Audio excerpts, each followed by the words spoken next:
오늘은 굉장히 중요한 말씀이고 뭘 중요한 말씀이죠. 그러나 오늘은 특별히 이 고린도전서 2장 1절에서 5절의 말씀을 가지고 은혜의 말씀을 나눌까 합니다. 제목은 바울은 왜 그랬을까? 왜 그랬을까예요. 바울은 왜 그랬을까? 참 이 물음을 던지면서 성령께서 오늘 우리 교회에 여러분 각자의 심령이 주시는 주의 말씀을 들으시길 바랍니다. 하나님의 말씀은 세상에 주는 말씀이 아니고 오늘 교회에 주는 말씀이고 요한계시록에도 성령께서 교회에게 주시는 말씀이다. 귀 있는 자는 들을지어다 말씀하고 있습니다. 그래서 그리스도의 말씀은 귀 있는 자가 듣는 것이지 귀 없는 자가 듣는 것도 아니고 눈이 닫힌 자도 들을 수 있는 것도 아닙니다. 그래서 오늘 여러분 스스로가 그리스도의 말씀에 귀가 열고 또 뭡니까 성령에 의해서 눈이 떠여서 그리스도를 바라보고 주의 말씀을 귀에 듣고 새로워지는 역사를 있기를 원합니다. 우리의 세상에 살면서 혼돈과 무질서 속에서 우리의 삶은 늘 뭡니까 혼돈 속에 갇혀 있는 것 같습니다. 우리가 언제 새로운 질서를 찾아가느냐? 빛이 들어올 때부터 시작됩니다. 창세기의 창조의 역사는 빛으로부터 시작되죠. 모든 창조의 역사. 마찬가지로 여러분 속에 그리스도의 복음의 빛이 비추어질 때 그때 내 안에 있는 어떤 세상의 영들에 속해서 너무나 혼돈과 무질 속에 살아갔던 내 심령이 비춰지고 그 속에서 티끌과 먼지가 내 속에 가득가득하다는 것을 비추어서 이제는 주여 나에게도 새로운 새 창조의 역사를 이루어달라는 그런 기도가 나오게 되는 것입니다. 그래서 바울도 마찬가지입니다. 바울도 원래는 그렇게 복음의 사도로 불리는 그런 복음 전도자가 아니라 오히려 복음을 전도하고 복음을 받아들이고 예수를 믿는 자들을 핍박하고 옥에 가두고 죽이는 일에 앞장섰던 그런 괴수 중에 괴수였습니다.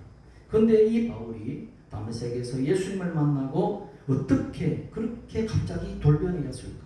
어떻게 이 바울 같은 사람이 이토록 예수 그리스도 외에는 십자가에 못 박히신 것 외에는 내가 아무것도 알지 않기로 작정했다. 그렇게 말을 할 수 있을까? 가만히 보면 이 바울은 어떤 사람이었을까? 정말 배움에 있어서도 율법에 능한 자요. 또 자기 세상적 학문에 있어서도 당대의 최고의 학문을 가지고 있었으며 또 언어의 능력에 있어서도 4개국, 5개국을 하는 그런 능력에 있는 지성인이었습니다. 그런 사람이 예수를 만나고 그 복음이 무엇이기에 나는 예수 그리스도와 십자가에 못 박히신 것 외에는 내가 아무것도 알지 않겠다 라고 말하는 것이 아니라 마음에 스스로 작정했다고 이야기하는 것입니다. 굉장히 우리에게 중요한 이야기입니다. 과연 여러분은 내가 그런 작정을 하고 있는가? 내가 예수 그리스도와 십자가에 못 박히신 것 외에는 내가 아무것도 알지 않기로 작정하는 그런 수준에 있는가? 과연 바울이 만난 예수와 내가 만난 예수는 과연 무엇이 다르기에 그렇게 사도 바울은 그렇게 예수에 미쳐서 살았을까? 라는 것에 대해서 우리가 한번 물음을 던져 보아야 되는 것입니다. 그래서 바울은 왜 그랬을까라는 거예요. 예수님이 탄생하시고 150년 뒤에 160년 뒤에 태어났던 터툴리아라는 사람이 있었습니다. 터툴리아는 영어적 이름이고 헬라어식 이름은 테르툴리아누스라고 하는 사람입니다. 이 테르툴리아누스는 어떤 사람이냐 하면은 이 땅에 교회를 동방교회와 서방교회가 있었는데 교회가 처음에 출발할 때 교회는 하나였지만 동방교회와 서방교회로 나눠질 때 이 서방교회의 아버지라고 불렸던 사람입니다. 그런 사람이 뭐라고 이야기했는가 하면 아테네와 예루살렘은 도대체 무슨 상관이 있는가? 라고 교회에게 물음을 던졌고 오늘 성도들에게 물음을 던졌고 수많은 지성인들에게 물음을 던졌다는 겁니다. 왜 그랬는가? 당시에 아테네는 어떤 곳이었느냐? 바로 소크라테스, 플라톤, 아리스토텔레스와 같은 철학의 중심지였고 탄생지였습니다. 그리고 학문의 도시였습니다. 그리고 예루살렘은 무엇인가? 바로 기독교의 탄생지입니다. 기독교의 성지라고 할 수 있습니다. 예수 그리스도의 뭡니까? 십자가의 구분의 살기 이루어진 곳이 예루살렘이기에 신앙의 상징입니다. 그래서 세상의 철학과 학문과 예수 그리스도의 뭡니까? 이 그리스도의 생명이 무엇이 상관이 있겠는가? 라고 지금 말을 던졌다는 것입니다. 이 바로 고린도전서 2장의 1절에서 5절의 말씀, 이 바울의 말씀과 함께 그 맥을 같이 하고 있는 것입니다. 그래서 인간의 말과 지혜를 어떻게 그리스도의 복음에 같이 섞을 수 있는가라는 것입니다. 다시 말하면 우리가 복음을 받아들이기 위해서, 복음을 전하기 위해서 사람의 사상과 사람의 철학과 사람의 술수와 사람의 깨와 사람의 지혜를 가지고 복음을 전하는 것이 과연 그것이 뭡니까? 지혜로울까? 그 물음에 대해서 테르툴리아누스와 바울은 아니라고 이야기합니다. 그래서 내가 예수 그리스도의 복음을 전하는데 내가 세상적인 지혜와 세상적인 논리와 그런 사상을 가지고 너에게 전하지 않았다. 그리고 전해서도 안 된다. 그리고 전한다고 해서 그것이 복음이 제대로 이해되지 않는다라고 생각했다는 이야기입니다. 그래서 내 말과 전도함이 그리고 지혜의 아름다운 것으로 내가 하지 않았다 라고 이야기하는 거예요. 무슨 말인가? 사람의 말로 전하지 않으면 어떻게 저들이 알아듣겠습니까? 그렇잖아요. 그것은 사람의 논리, 그 다음에 그런 철학 이런 것에 기대어서 예수 그리스도의 복음을 전한다는 것 자체가 어불성설이다. 그것이 뭡니까? 복음을 전하는 방법이었고 그것이 복음을 뭡니까? 제대로 전하는 방법이었다는 것입니다. 그건 오늘날 교회 성장이라는 이유로 전도 폭발이라는 그 이유로 어떻게 가르치고 있느냐? 어떻게 전도 세미나를 보게 되면 전혀 이 성경하고 다른 방법으로 하고 있습니다. 마치 어떤 좋은 상품을 팔기 위해서 그리고 홈쇼핑에서 많은 사람들이 그 상품을 선전하기 위해서 아주 아름다운 포장으로 장점을 이야기하고 그렇게 사람들에게 귀에 달콤한 말이 들리도록 하고 좋은 의견과 좋은 표현과 좋은 어떤 모든 자세를 가지고 그렇게 접근하고 있더라는 것입니다. 마치 보험회사에 무형의 상품을 팔기 위해서 고객의 풀을 미리 정하고 그리고 어떻게 뭡니까 사람들에게 다가가야 될 어프로치라고 하는 그 접근 방법을 교육을 하고 그리고 어떻게 사람을 컨택하고 접촉하고 어떤 말을 던지고 하는 것이 전부 다 롤플레잉을 통해서 훈련하고 연습해서 그들에게 다가가서 보험을 파는 것처럼 영업 사원이 되는 것처럼 오늘날 예수 그리스도를 마치 상품에 얹어서 예수 그리스도를 팔아서 교회에 뭡니까 그 성도의 머리수를 채우기 위해서 그런 전도 방법 그런 뭡니까 전도 세미나 그런 교회의 성장을 위해서 이 인간의 방법을 도입한다고 과연 그것이 제대로 된 복음이 전도되고 있는가라는 것입니다. 그런 물음에 대해서 우리는 한번 다시 돌아봐야 되는 것이죠. 과연 사도 바울은 과연 베드로는 그리고 사도 요한은 그리고 예수님의 제자들은 그렇게 뭡니까 방법으로 사람들에게 나가서 복음을 전했을까? 그만큼 예수 그리스도의 복음이 사람들에게 내 인간의 끼를 동원해서까지 복음을 전해야지 그들에게 귀에 들려졌을까? 그만큼 그 복음이 하찮은 것이었는가? 사람의 말로서 포장해야 될 정도로 그 복음이 뭡니까? 가치가 없는가? 라고 우리가 물음을 던져봐야 되는 것이죠. 초대교회 사람들은 그렇게 전도하지 않았고 그렇게 하나님의 복음을 전도하지 않았습니다. 그들은 뭡니까? 오순절날 마가의 다락방에서 기도하는 중에 성령의 불이 떨어지고 그리고 각자의 뭡니까? 방언을 통해서 기도하면서 그 마음에 불타는 심령으로 내가 받은 예수, 내가 받은 그 십자가의 복음이 무엇인지를 깨닫고 난 다음에 많은 사람들에게 나가서 복음의 성령의 능력으로 주의 계심을, 주의 복음을 전도했다는 겁니다. 수많은 사람들이 종교와 관습과 율법에 비해서 모든 의식, 제사를 통해서 하나님을 섬기고 율법을 준삼으로 말미암아 내가 하나님을 섬기고 마치 종교의 어떤 교율을 통해서 하나님이 잘 믿는 신앙인 것처럼 그런 포장된 무엇에 그것이 아니다. 예수 그리스도가 구원이다. 예수 그리스도만이 생명이다. 예수 그리스도만이 아버지께 가는 길이다. 예수 그 자체가 길이다. 예수님께서 말씀하시는 그것을 그들의 뭡니까? 삶을 통해서 증거했습니다. 그들의 증거는 무슨 돈을 주어서도 아니고 자기의 생명을 바쳐서 예수를 증거했다는 이야기입니다. 어떻게 그런 일이 벌어질 수 있는가? 사람의 생각과 철학은요, 굉장히 뭡니까? 중세 천년의 역사 속에서 사람의 철학과 방법으로 복음을 섞었을 때 엄청난 일이 벌어집니다.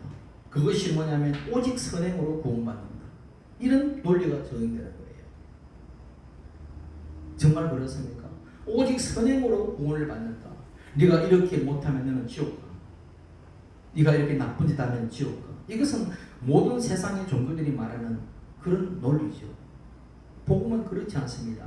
그럼에도 불구하고 내가 예수 그리스도 안에 있으면 뭡니까? 그의 생명으로 그의 믿음으로 내가 구원을 얻느니라가 이것이 복음이었어요. 그래서 그 청년의 그 뭡니까? 잘못된 세상의 사람의 철학의 기반이어서 복음을 섞었던 그 모든 기반을 여지없이 깨 부수고 개혁이 일어나는 것이 바로 루트의 종교개혁이었다. 이야기했다. 그래서 뭐냐? 오직 선행이 아니라 오직 은혜다. 오직 믿음이다. 이것을 뭡니까? 복음이다라고 말씀하고 외쳤고, 오늘 우리는 이 뭡니까? 그런 개혁주의적인 신앙, 루트의 어떤 종교 개혁적 신앙 위에서 예수를 믿는 것이지 중세의 뭡니까? 교회의 터전 위에서 예수를 믿는 것이 아닙니다. 이 순전한 기독교, 순전한 복음이 무엇인가? 그런 부분에 대해서 우리가 알아야 될 필요가 있다는 이야기입니다. 그래서 예수 그리스도를 만난 자는, 예수님께서 바울을 만난 그 예수는 어떻게 그렇게 복음을 알았을까? 내가 교회에 다니면서 목사님을 통해서 내가 성경 보면서 그렇게 보지 못했던데 이 뭡니까? 사도 바울은 어떻게 복음이라는 그 진리가 진행이 무엇인지 어떻게 알았을까? 단지 뭡니까? 다메섹 도상에서 신비한 체험이었기 때문이었는가? 율법을 건너서 정말 율법이 아니라 예수 그리스도의 은혜와 복음을 어떻게 내가 알았기 때문에 복음과 은혜라는 것을 알고 난 다음에는 뭐예요? 예수 그리스도는 나에게는 부분이 아니었습니다. 바울에게 있어서 예수 그리스도는 나의 인생의 전부였다. 여러분에게 예수 그리스도는 인생의 몇 %를 차지하고 있습니까? 내 삶의 몇 %가 여러분의 뭡니까? 그리스도에 누리고 있느냐 이야기예요. 일주일에 한 번 드리는 그 예배? 아니면 내 많은 말과 생각과 그 생각 속에서 예수 그리스도의 뭡니까? 포지션이 과연 내 인생의 생각과 내 삶의 기준에 과연 몇 %를 차지하고 있을까?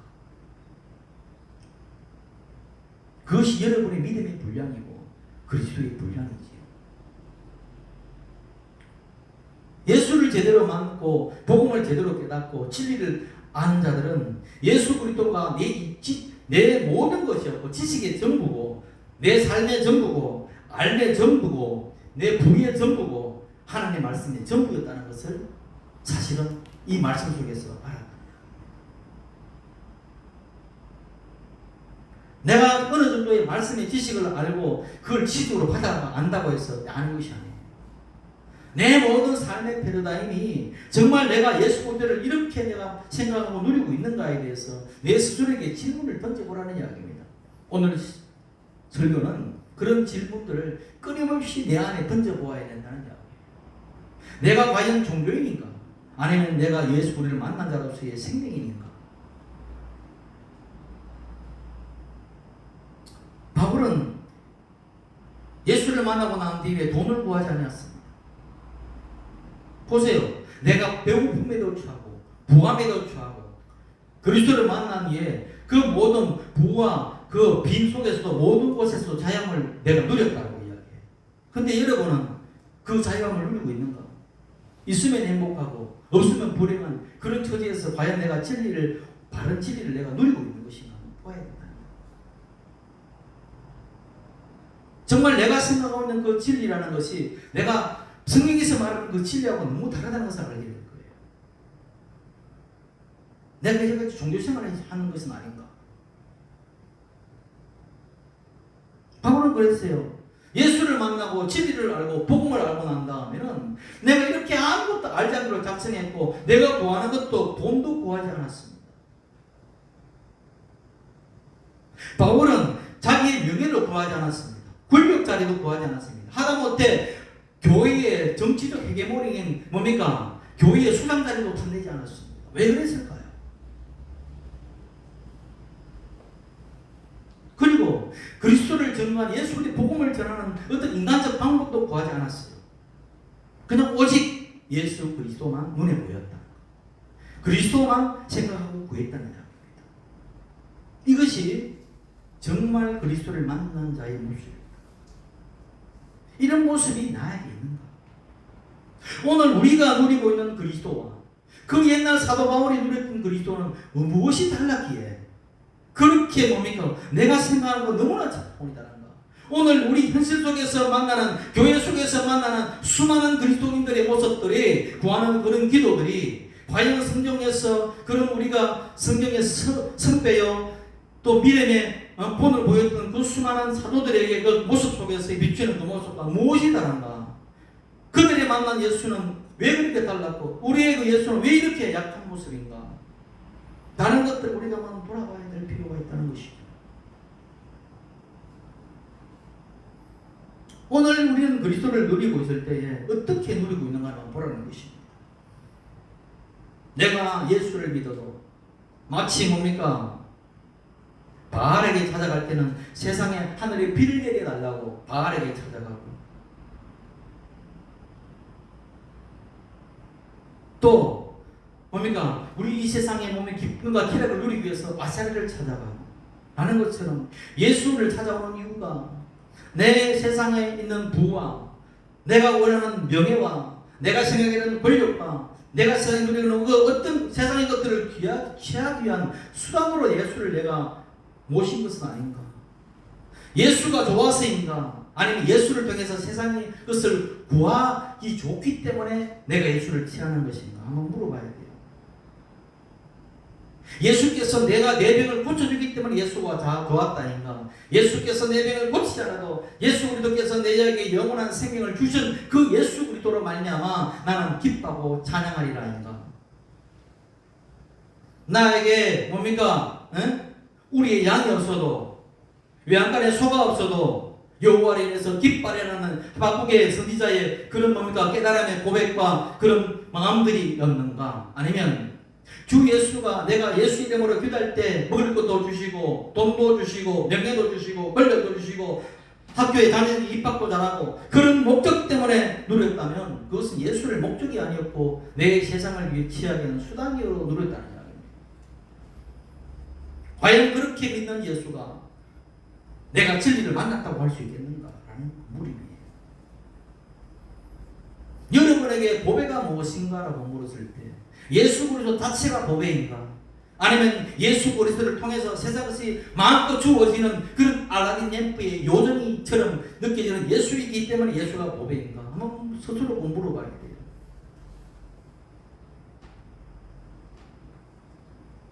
알버트 심슨이라는 찬송가의 작사 유명한 그 목사님은 내가 이전에는 신유를 구했고 내가 이전에는 부를 구했고 내가 이전에는 명예를 구했다. 그러나 지금은 오직 예수 그리스도만 구한다. 이렇게.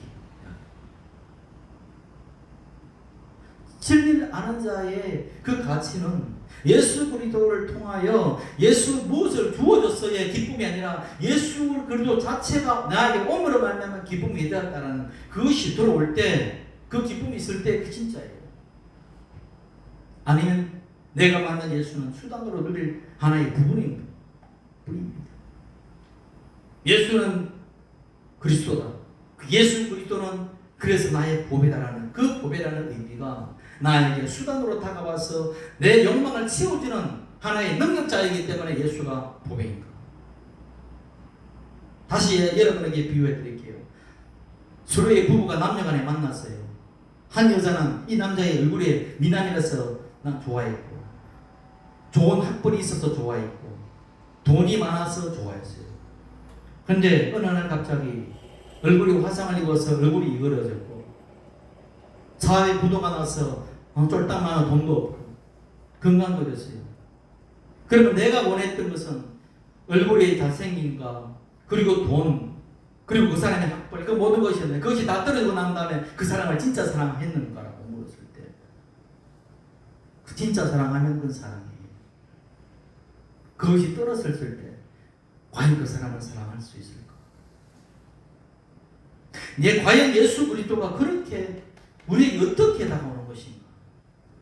예수 그리스도 우리는 신랑으로 말하면서 그 신랑이 능력자여서 내가 신랑 예수를 내가 좋아하는가? 아니면 신랑 예수가 그 자체의 존재로서 아름다움으로서 내가 사랑하는가? 하는 물음에 던져보라는 이야기입니다.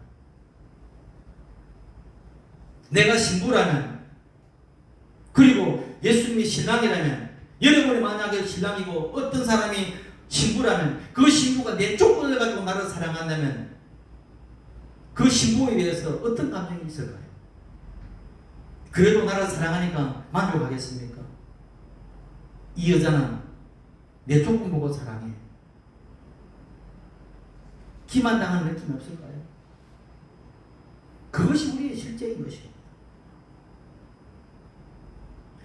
진리를 만난다는 것은요, 그런 겁니다. 공자가 뭐라고 했습니까? 동양의 철학자 공자가 내가 아침에 돌을 깨치면 저녁에 죽어도 좋다고 얘기했어요. 그만큼 진리의 가치는 내 목숨과도 바꿀 수 있는 그런 가치였다는 거예요. 근데 예수를 진리라고 말하는데, 예수가 진리라고 가르치는데, 예수를 진리라고 많은 사람에게 전도하고 복음을 전가하고 예수에 대해서 사랑하는 여러분 다시님들이 공자나 뭡니까? 저녁에 죽어도 괜찮다는데 뭐가 부족했어? 우리는 끊임없이 내가 제대로 된 진리를 만나봐야 돼요. 물음을 던져봐야 돼요. 그러면 신약에만 그러냐? 구약의 인물 유명한 다윗을 보십시오. 다윗은 어떻게 했습니까? 다윗은 하나님께서 사랑하는 자였고 은혜를 입은 자였고 왕의 자리에 올라갔고 모든 대적을 다 섬멸하고 튼튼한 왕 나라를 건설했던 인물이지만 한순간의 실수와 죄로 인해서 가정은 풍지박산이 나고 아들에게 뭡니까? 죽임을 살해 위협을 당하는 위험에 처져 있었고 마음으로 등극하기 전에는 장인에게 쫓기는 신세가 되었고 살해 위협을 당했고 끊임없이 정들을 속에서 불안과 두려움 속에서 살아야 했던, 그리고 형제와 형제들이 서로 칼로 죽이고 죽는, 그리고 심지어는 뭡니까? 강연까지 당하는, 그래서 그로 인해서 비참하게 서로의 형제간에 죽이는 그런 살인의 현장이 다윗 집안에 일어났지만 시편 23편의 노래는 내가 예수를 만나고 난다, 내가 하나님을 만나고 난다, 이렇게 불안하고 공포에 두려움에 떨 줄 몰랐습니다 했습니까? 뭐였습니까? 부족함이 없다고 했어요. 나는 야훼에서 부족함이 없다. 왜 부족함이 없겠습니까? 그것은 진리를 만나고 진짜 하나님을 만나고 진짜 사랑했기 때문에 다윗은 내 못 죽기 전에 아들 솔로몬에게 내 모든 전 재산을, 가장 귀한 것들을 누가 하나님 전에 바쳐서 하나님의 전을 위해 졌는 데 쓰라고 이야기했다는 것입니다. 그 다윗이 누렸던 하나님의 가치가 그런 가치였다는 것입니다. 오늘날 많은 종교인들은 어떤 가치를 누리고 있는가? 예수를 팔아서 세상을 사는 자들이 아닌가? 예수를 진짜 만난 사람은 세상을 내가 주고 예수를 샀는데, 육신에 속한 자들은 뭐예요? 예수를 팔고 세상을 사는 자들이 아닌가? 라는 그런 물음을 우리가 던져야 돼요. 이 굉장히 깊은 이야기죠. 누가 오늘 이런 이야기를, 이런 설교를 강단에서 하겠습니까? 못해요. 왜?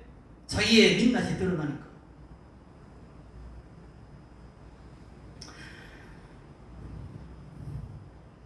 고린도 교회에 던지는 이 뭡니까? 이 고린도에 던지는 이 바울의 의미는 왜 던지느냐? 고린도에 그런 육신적인 그리스도인이 있었기 때문에. 현실적 교회는 다 그랬어요. 그 육신적 교회는 그리스도인들은 지옥은 아닙니다. 육신적 그리스도인도 하나님의 긍휼 속에 있는 거예요. 마치 구약의 에스더와 야곱을 보면 합니다. 이삭이 그리스도의 대표지. 그러면 그리스도 안에서 누가 있어요? 에스도 있고 야곱도 있어요. 그러면 우리 교회 안에서, 주님의 몸된 교회 안에서, 머리신 교회 예수 그리스도 안에서 우리는 뭡니까? 에스도 있고 야곱이 있다는 이야기예요. 에스 성도가 있고 야곱 성도가 있다는 이야기예요. 그 수많은 사람들은 내가 야곱이를 이야기하지만 삶은 야곱이 아니라 에스의 삶을 살더라는 이야기. 왜? 에스는 장자의 명분을 소홀히 여겼다. 뭡니까? 우리에게 장자이신 그리스도를, 누구의? 우리의 모든 장자이신 그리스도라고 이야기하죠. 장자이신 그리스도를 누구에게? 동생에게 팔아버리잖아요. 명분을. 왜 팔겠습니까? 팥죽 한 그릇 때문에. 내가 배가 고파서 죽게 되었으니 지금 무슨 장자의 명분이 뭐가 필요해? 일단 먹거나 밥부터 먹자. 금강산도 식두경이다. 일단 경제가 우선이다. 이런 거예요. 교회로 가는 것도 좋고 다 좋은데 일단 내 돈이 우선이고 경제가 우선이다. 그 다음이 예수다. 이런 거예요. 그렇습니까? 팥죽의 세상의 가치가 팥죽으로 성경은 비유하고 있어요.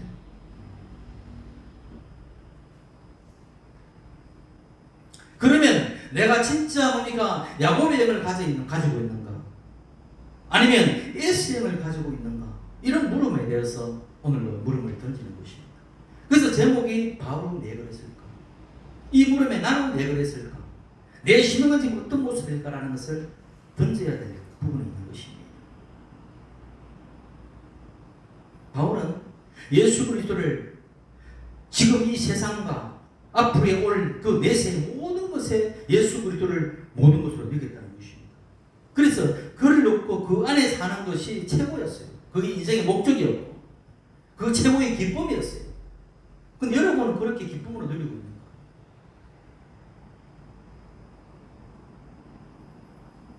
그리고 그리스도 외에는 다 뱃설골로 여겼다는 겁니다. 그러면 사도 바울은 사도여서 그랬는가?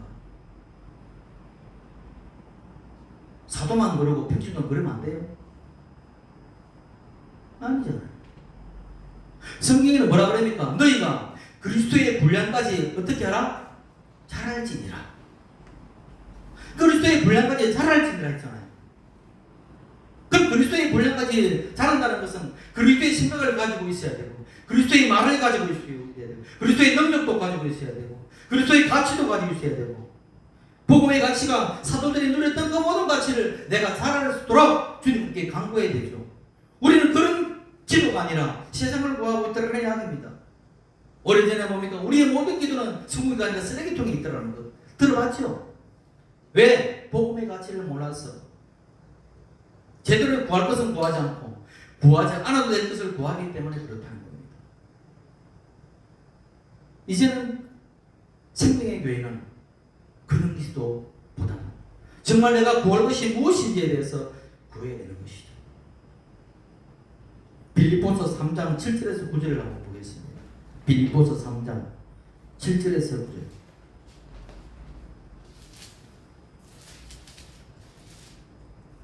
함께 읽습니다. 시작. 그러나 무엇이든지 내게 유익하는 것을 내가 그리스도를 위하여 다 해로 여길 뿐이라. 또한 모든 것을 해로 여기면 내 주 그리스도 예수를 아는 지식이 가장 고상하기 때문이라. 내가 그를 위하여 모든 것을 잃어버리고 배설물로 여기면 그리스도를 얻고 그 안에서 발견되어 하느니 이렇게 나가잖아요. 그러니까 말씀 따로 생활 따로, 말씀 따로 뭡니까? 내 생각대로가 되면 따로 국밥이죠. 왜? 예수님은 이렇게 생각하는데 그건 예수님 생각이고 그건 바울의 생각이고 그건 사도의 생각이고 나는 그 정도 수준은 안 돼. 그러니 이 말씀과 나오는 거리가 없어. 그것이 말씀에 대한 태도일 거예요. 말씀은 뭐라고 했습니까? 말씀은 나를 들여다보는 거울이라고 했습니다. 그렇다면 이 말씀에서 비껴난 내 자신을 보게 되면 내가 얼마나 그리스도와 멀어져 있는지를 발견해야 된다는 것입니다. 내가 그리스도와 멀어져 있으면 주여 내 보성이 그리스도와 너무나 멀어졌기에 당신의 모습으로 나를 빚어주시고 당신의 모습의 생명 안에 나를 이끌어 주옵소서. 이런 기도가 나오게 되겠어요? 안 되겠어요? 그런 기도가 나오게 되겠다는 이야기입니다. 바울은 왜 그리스도 외에는 다 배수를 못 여겼을까? 왜 그랬을까요? 그래 나는 왜 그렇게 못할까요? 그가 은혜를 더 많이 받아서 때문일까? 아니면 사도라는 직분을 받아서 그 책임감 때문에 충실하려고 그렇게 노력했던 것일까? 아니면 그리스도 때문에 미쳐버려서 그럴까? 우리 세상적인 눈으로 보게 되면 후자에 가깝죠. 그리스도의 미친 자다. 옛날에는 예수쟁이 소리 많이 들었죠. 뭐예요? 예수의 미친 자가 예수쟁이가 되는 거죠. 오늘 예수쟁이가 있습니까? 예수 믿는 모양은 있지만 예수쟁이가 안 보이니까 그게 탄식인 것이죠. 바울이 만난 예수 그리스도와 내가 만난 그리스도는 무엇이 다르기에 이 생각과 자세가 이렇게 다른가? 바울이 깨달았던 복음과 내가 깨달은 복음과 무엇이 다르기에 이 생각과 마음이 이토록 다른가? 내가 성령 받고 방언한다고 하는데 내 삶은 왜 이렇게 안 달라지는가? 한번 들여다보라는 것입니다. 과연 내 속에 흩하는 영이 있는 것인가? 아니면 진짜 복음 안에서 예수의 영은 나 안에 강하게 역사하고 있는가? 이 부분에 대해서 내가 올바른 신앙인인가? 아니면 내가 종교의 영으로서 내가 뭉똘똘 뭉쳐서 살고 있는 입으로만 입술로만 그리스도인인가 외치고 있는가에 대해서 한번 들여다보라는 이야기예요. 그 모든 사도들도 그랬고 제자들도 그랬고 오늘의 하나님의 사람들은 성령에 취했습니다. 세상의 술에 취하면 술에 취해도 육신적으로 기쁘지요. 마찬가지입니다. 하나님의 거룩한 영에 취하게 되면 그리스도로 말미암아 기쁘게 되어 있어요. 술에 취하게 되면 감각도 무뎌집니다. 좀 때려도 아프지도 않아요. 왜? 알코올의 어떤 그 능력 때문에. 마찬가지입니다. 내가 그리스도의 술에 취하고 성령의 술에 취해 있으면 내 인생의 모든 고난과 고통이 아프게 다가오지 않습니다. 왜? 당신의 기쁨이 충만했기 때문에. 내 현실적 고난이 아니라는 것을 느끼기 때문에 그 속에서 기쁨을 빼앗을 수 없다는 것입니다. 왜요? 그것이 성령의 능력이었다는 것입니다. 그것이 성령의 능력이었다는 것입니다. 성령의 능력은 바로 진리를 만나고 진리 안에서 내 모든 삶과 그 고통을 믿을 수 있을 정도의 기쁨이 내 안에서 솟아나고 있는가? 그 부분에 있어서 내가 성령의 능력을 체험하고 있는가에 대해서 물어보라는 이야기예요. 사람은 세상에 미쳐있는 것도 있고 반대로 그리스도에 미쳐있는 사람도 있어요. 그러나 후자는 너무 적습니다. 많은 사람들이 세상에 미쳐서 돌아가고 있어요. 세상의 가치에 따라서, 세상의 사상에 따라서, 세상의 유행에 따라서, 세상의 보암지도가 먹음직한 그 모든 것들의 물질의 주의에 따라서 그 가치를 두고 살아가고 있습니다. 그 끝은 성경은 말합니다. 사망이라고. 그러나 그리스도에 미친 자들은 그 끝이 무엇일까요? 생명이라는 것입니다. 그 생명이 충만한 것입니다. 그래서 바울이 말하는 전도하고 바울의 전도함과 하나님의 증거가 자신의 말과 지혜에 있지 않다고 계속 이야기하고 있는 것이죠. 그래서 계속 성령이 나타나니까 능력이라고 이야기하면서 내가 너희들 앞에 설 때에 두렵고 떨었다고 하는 것입니다. 왜? 내 인간의 어떤 지혜와 내 인간의 깨와 그런 술수를 통해서 복음이 증거되어서 그 복음의 씨가 제대로 싹트지 않을까? 그 복음의 씨가 생명의 씨는 과연 성령의 능력과 나타나심으로 그 복음의 씨가 여러분의 심령 속에 여러분 영에 심겨져야지 되기 때문에 그렇게 뭡니까? 복음을 생각했다는 것입니다. 그런 복음을 누렸다는 이야기입니다. 이것이 초대교회의 모습이고 사도들의 모습이었다. 오늘날 수많은 교회가 슬로건을 초대교회로 돌아가자고 이야기합니다. 과연 초대교회로 돌아가는 것이 불쌍한 사람들에게 뭡니까? 자선 사업하는 그 정도 수준의 그것이 초대교회입니까? 두 가지죠. 초대교회 모습은 사도적인 말씀으로 돌아가야 되는 것이고, 또 성령의 불같은 능력으로 다시 회복되어야 되는 것이 초대교회로 돌아가는 것입니다. 껍데기만 준비된다고 나오는 것이 아니라 진짜 그리스도의 복음의 말씀의 가치를 내가 이해하고 그 말씀 안에서 내가 살아있는 복음을 내가 접하게 되고 그 사도적 가치로 들어가서 그 불타오르는 그 성령의 뜨거움 속에서 모든 것이 세상과 나는 관계도 없고 구속한 주만 보인다는 그 어떤 뜨거운 열망이 내 속에서 뭉클뭉클 올라오는 그 순간에 내가 사는 믿음이다라고 할 수 있는 거예요.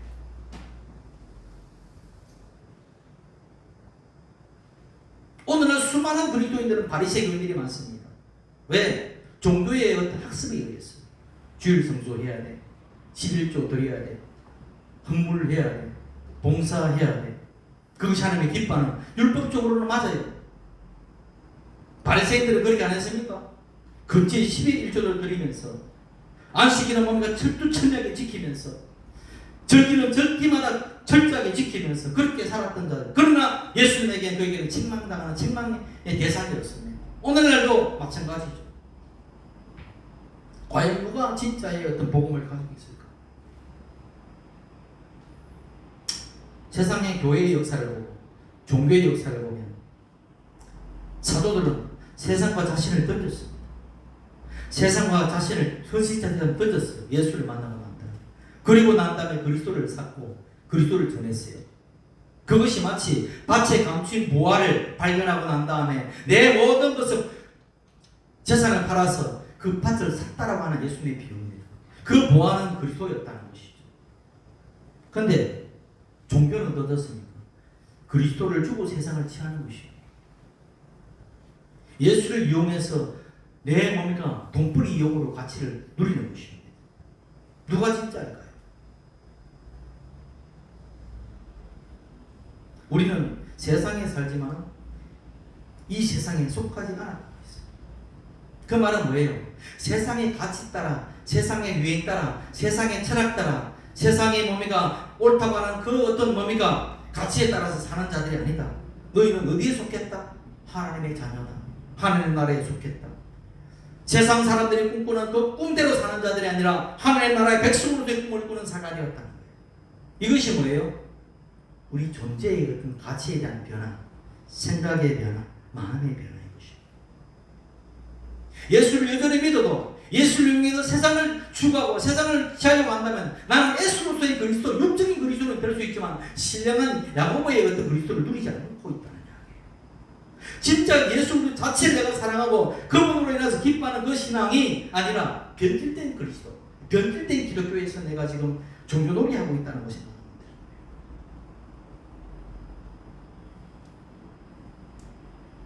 내가 세상에 속한 자처럼 말하고 행동하는 거. 그래서 세상에 꿈꾸고 있는 거. 한번 자신에게 돌아봐요. 진지하게.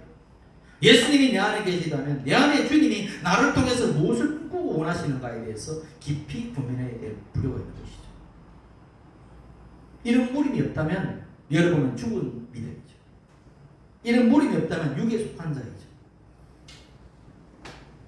요한복음 15장 19절에 예수님이 말하잖아요.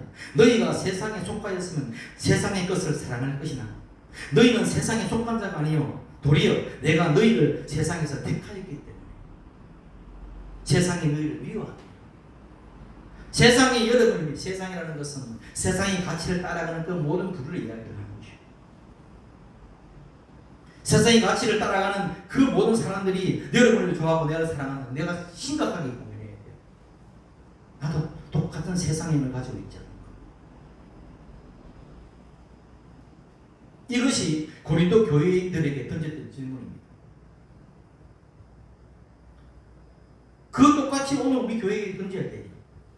고린도 교인들에게 나는 아볼로파야, 나는 게바파야, 나는 바울파야 라고 했는데 그리스도가 나뉘었느냐? 너희가 그리스도를 잘못 오해하고 있다.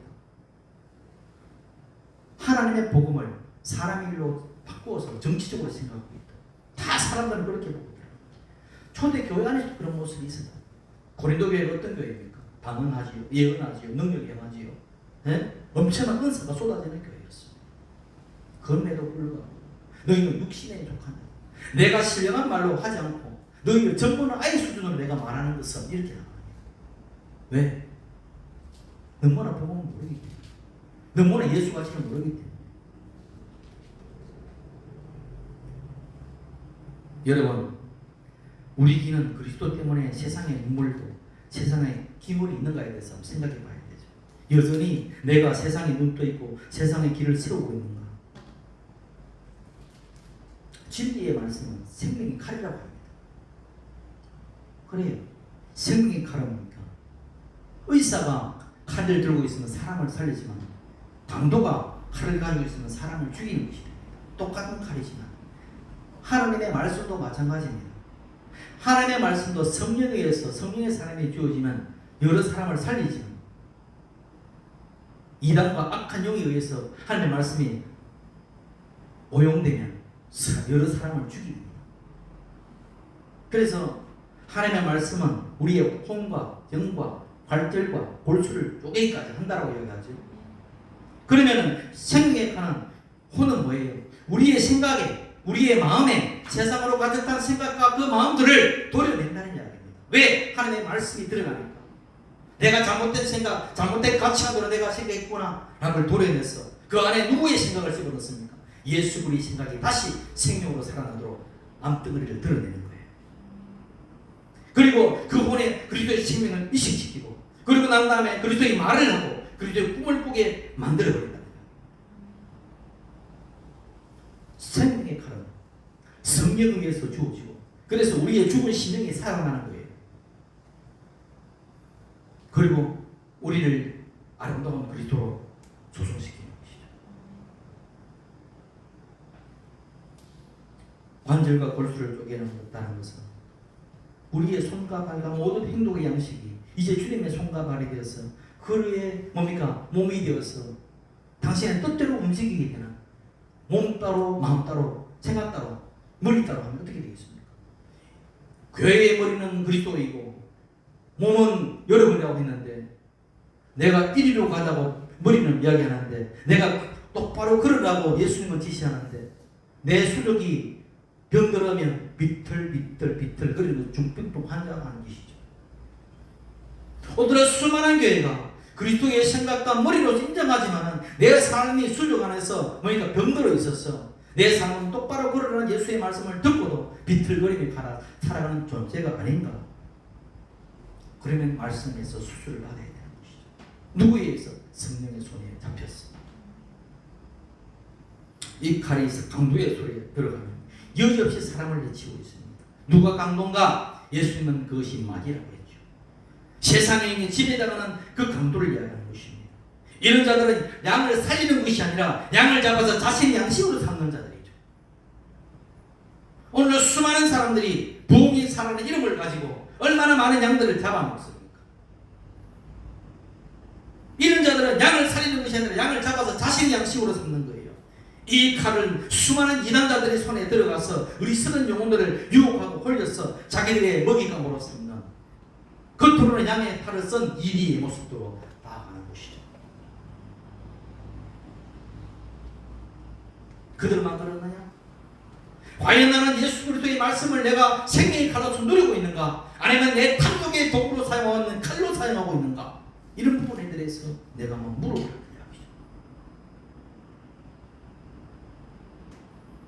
그래서 예수님께서 말해요. 내가 주의 이름으로 귀신을 쫓아내고 많은 일을 행하지 아니하였습니까? 라고 물을 때 나는 너를 모른다. 이 불법을 행하는 자에 내게서 떠나! 라고 하면서 물리치시잖아요. 이게 마태복음 7장의 21절에서 23절의 말씀이에요. 주의 깊게 보라는 이야기입니다. 오늘도 수많은 예수의 이름으로 이 불법을 저지른 자들이 많지요.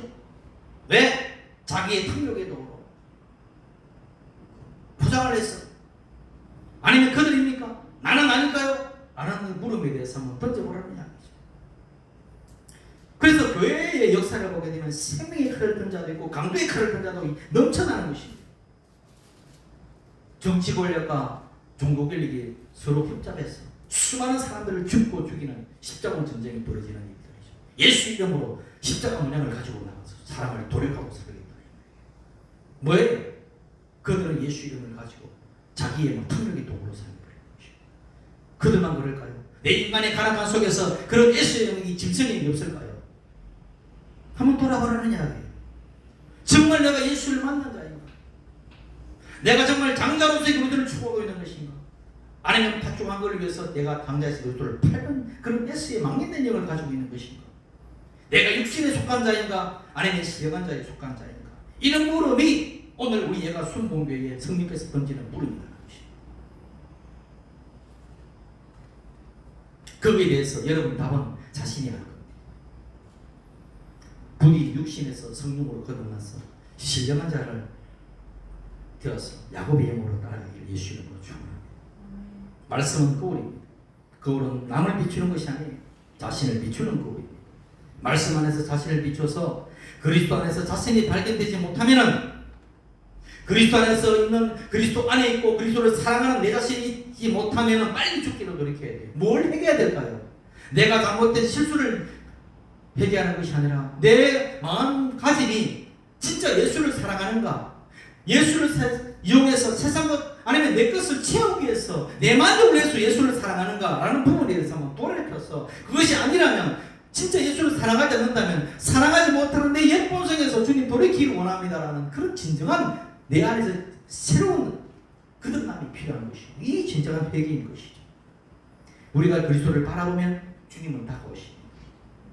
내가 주의 이름을 불러줬을 때 주님은 나에게 따라오십니다. 내가 예수를 전체 목적으로 내가 부르면 주님께서 나에게 다가와서 사랑한다라고 말할 거예요.